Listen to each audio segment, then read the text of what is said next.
Tulsa, right?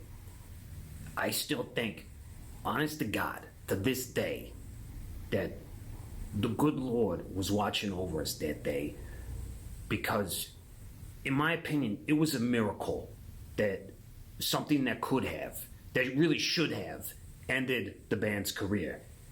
It ended up making them legends. So what happened? I mean, can you talk about that a little bit? Well, it's a long story, right? But we get to Tulsa, and we're playing the only club worth a shit in that backwater excuse of a city. And this place is called the Trough, right? It's an old horse stable. They've turned it into a rock club. It's real nice. I mean, they still got the stables in it, right? They use them as the VIP sections. It's real classy, right? They come in, they put fresh hay down for you and whatnot. Anyway, I mean, pretty much anybody who plays the Trough has to do the local morning show on KTRD, right? Because one of the hosts owns the place, okay? And to be fair, it's good promotion for the show. But the only downside is that, I mean, you got to be there at 7 a.m., right? Waking up a touring band at 7 a.m. is not an easy thing to do, okay?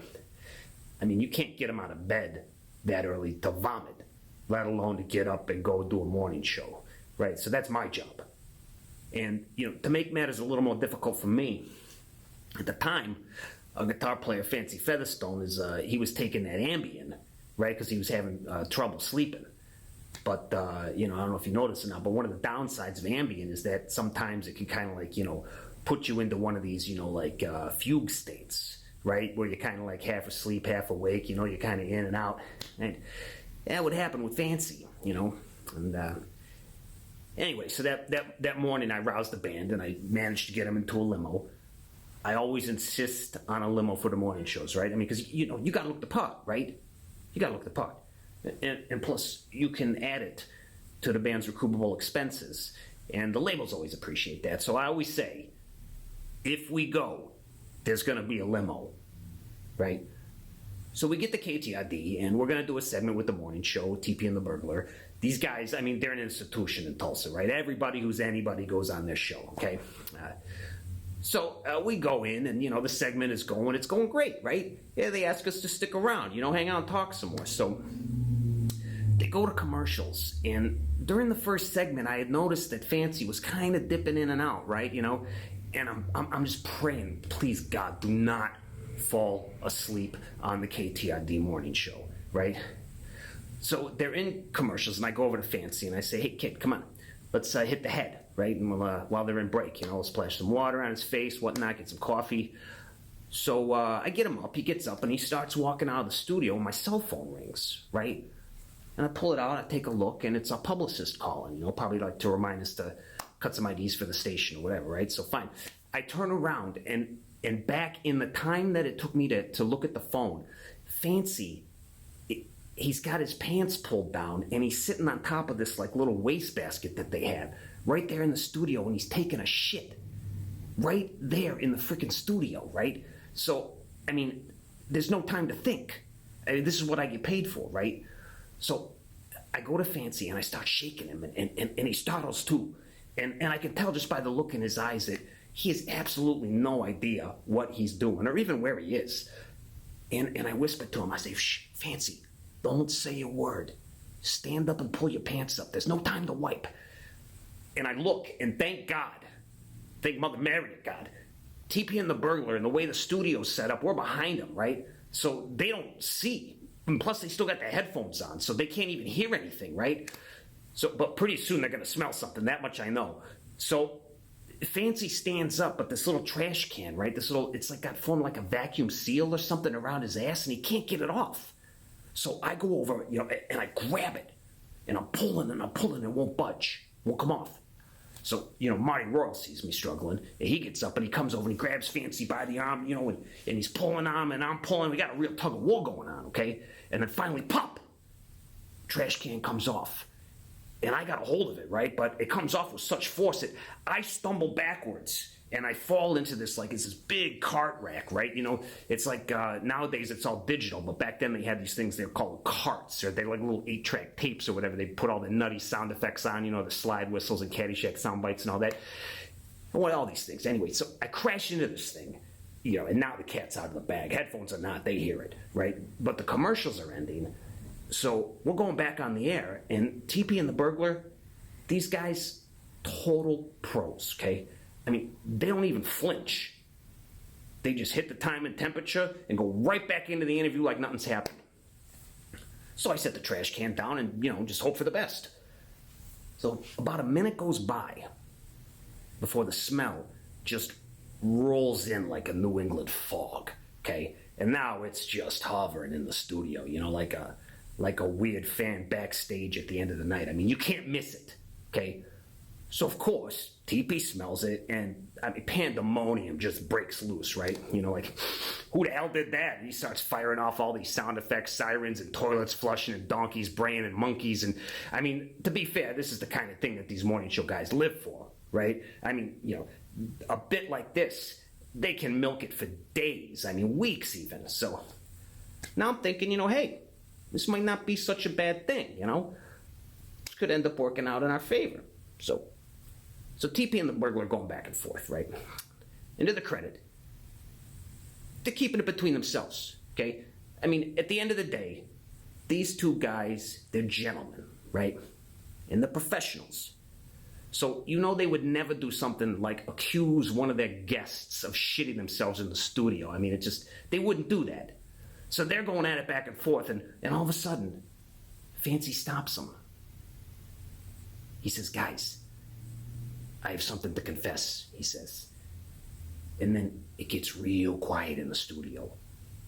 And Fancy says, it was me.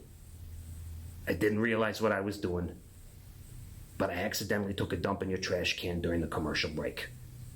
And it's still there. Right? He owned up to it. Because that's how much class Fancy had. He knew what he did was, I don't want to say it was wrong. That's a matter of opinion. But he took responsibility for his actions. So, now I'm thinking, great. There goes Tulsa. We'll probably never get to play the trough again, and I'm probably going to get fired for letting this happen in the first place. But then the burglar says, kid, it takes a lot of courage to admit that, let alone to admit that live on the radio in front of thousands of listeners.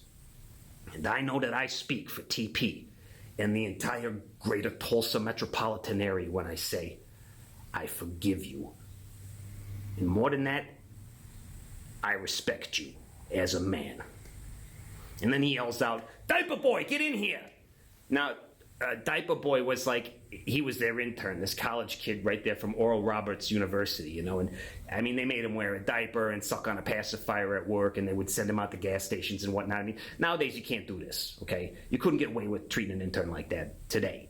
But back then, it was perfectly acceptable. It's pretty much standard practice in radio, to humiliate, psychologically abuse unpaid interns. It was just a different time back then. Nowadays they call it a hostile work environment. But anyway, Diaper Boy comes in the studio, and the burglar says, Diaper Boy, get Fancy's turd out of the studio and go lock yourself in the prize closet with it until the end of the show. Everybody has a big laugh.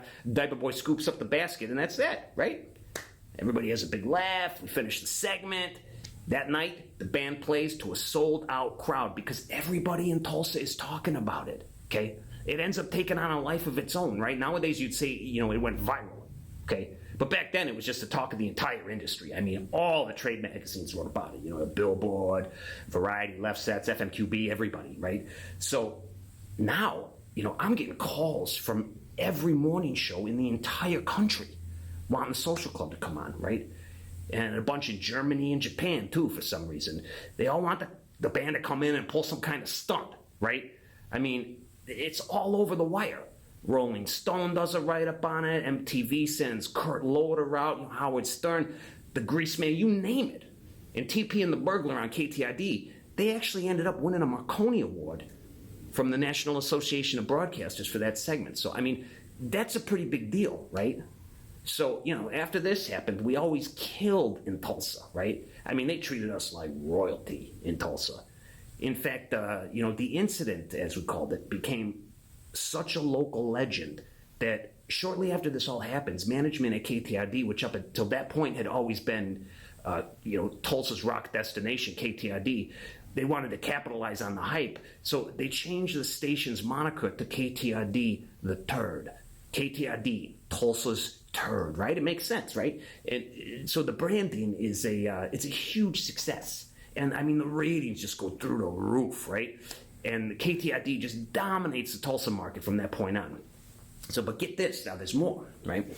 It turns out that when they let the diaper boy out of the prize closet that day after the show, I guess he was like so disoriented from the smell or whatever that he just forgot about Fancy's turd in the trash can, and he just leaves it in the closet there, right? And everybody forgets about it. I thought he flushed it or whatever.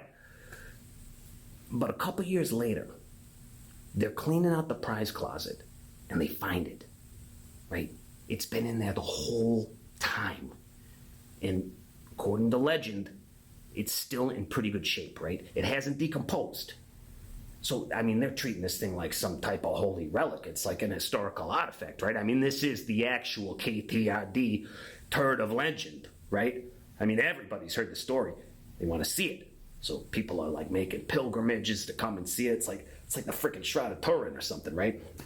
So anyway, the station takes it and they seal it up in like this acrylic display case and they put it on out in the lobby. So today, if you visit the station, you can see it with your own eyes. And they even have they got a little brass plaque right on the case there commemorating the event with one of those little QR codes, that you scan with your smartphone. And it takes you to a little interactive website or whatever where you can learn about it, listen to the show, see the photos, and they got testimonials and whatnot. I mean, they did a really nice job with it. So, in the end, what Fancy did ended up being a good thing.